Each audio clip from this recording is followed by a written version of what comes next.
So I have a quick question to bring up right at the beginning of the podcast. Go. Is Frank Reich as good as we think he is? Is wait, okay.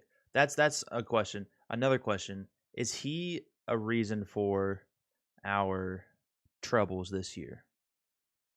I'm I think saying he's he definitely is. had I think he's definitely had an impact, especially on those first 2 weeks, being overly aggressive. Yeah, and even last week, I mean, we talked about it countless times over all our platforms, our YouTube, our TikTok, everything. You have your quarterback as injured as Carson Wentz was, and Jonathan Very Taylor excited gets about 10 carries, and overall you run the ball 18 times. Completely abandon the run late in the game. And that's the coach's decision. And I can't stand it. I can't do this anymore with it. Frank Reich. Some people can make the excuse like, "Oh my gosh, like we were down in the game, so why we like that's probably why we passed a lot." But the thing is the run game was working. Like it The wasn't run like game it was wasn't working, working. and last year in Buffalo in the playoffs, we were down, and Frank Reich was still running the ball. This is why it's so crazy, because Frank Reich is always aggressive with the run, and then now when it's so obvious to run the ball, he won't run it. Does he have some sort of? Is he in love with Carson Wentz?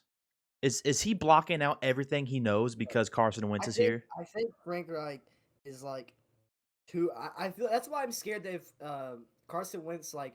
I don't think Carson Wentz is playing bad. Like we should get rid of him at this point. But like what I'm saying is like, say it goes down to next year, he's still sucking. We're still like he's not playing very good. He's still hurt. Like, I don't think Frank Reich will be able to move on from Carson Wentz. I don't know. I feel like it makes it more fun for him to coach when he has him as a quarterback. I feel like.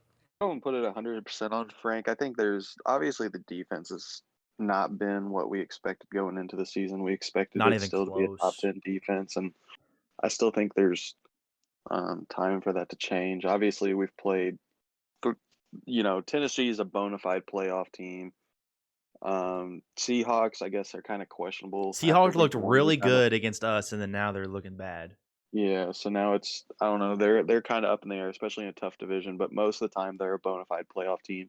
And everybody thought out of the gate that the Rams were, Super Bowl caliber team. Some were kinda like obviously I made it known that I wasn't as high. I thought they were a playoff team, but I thought the Seahawks might have still been it. But since then I think my mind has kind of changed.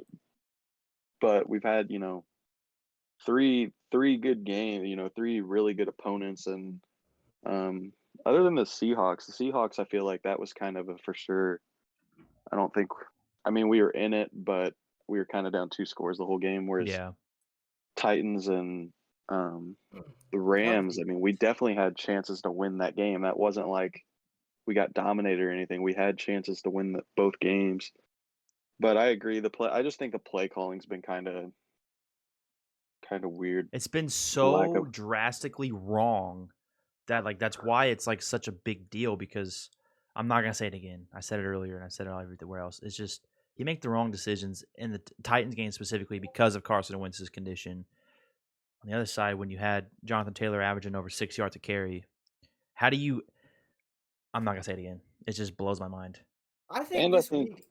Go Go ahead. ahead, Jaxel. I was just gonna say that we've always like I said, the first 2 weeks with him being aggressive on fourth downs is something that we always know he's going to do. He's always going to be aggressive, but it's like it's early in the season. I don't know if you have to be that aggressive.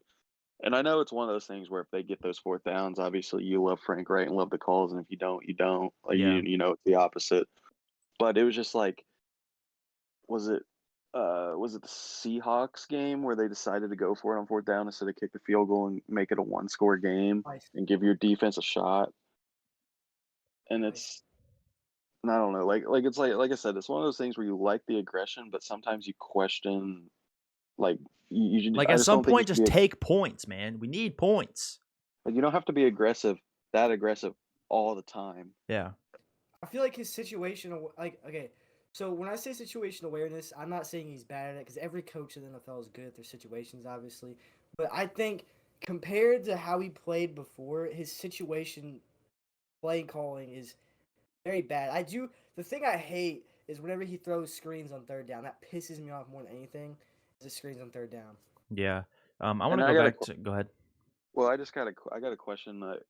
Do you think maybe the lack of run is like you said, the run has been working, but do you think maybe he's been worried about the offensive line? Because obviously the offensive line hasn't performed I think that's it's kind of been the offensive line and the defense has just kind of been the big overlying factor for the Colts. It's kind of we expected the O line to be top tier. We expected the defense to be maybe not top tier, but just Build the off next last tier year. down.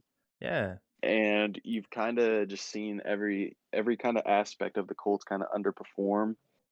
So I think, like, do you think maybe he's running the ball less just because the offensive line has maybe been it's just injuries are definitely a part of it. Obviously, Quentin Nelson hasn't been 100%. Braden Smith and then Eric Fisher didn't get in until week 2 or whatever. Yeah. But do you think maybe the offensive line not being healthy, not performing as expect has something to do with maybe not running the ball as much? I mean, you've seen the numbers the first 2 weeks. Jonathan Taylor was averaging probably less than 3 yards a carry. I mean, it's in the numbers, but um, I would say yeah, especially the first 2 weeks. But that Titans game, man, the fact that they Yeah. didn't run it, given Carson's condition, it just that I And can't get away from that.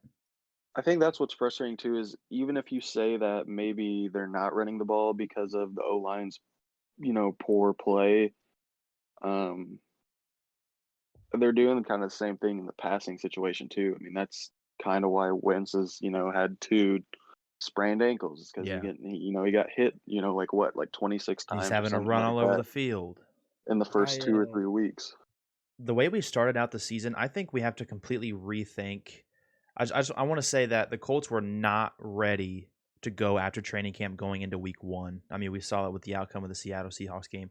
I think we need to rethink how we go in the preseason and how we act in the training camp all the way back to the spring. So last year, the whole roster decided not to go work as a team in the spring. Obviously, people would do their workouts. Carson Wentz would go out to West to uh, throw balls at Michael Pittman and Desmond Patton, but nobody wanted to have like an actual team spring training camp, as you can call it.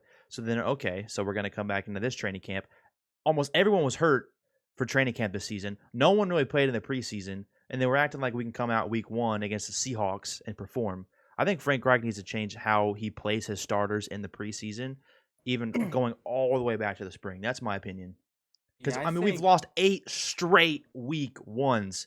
There's something there. To kind of go full circle, we started this with the Frank Reich conversation.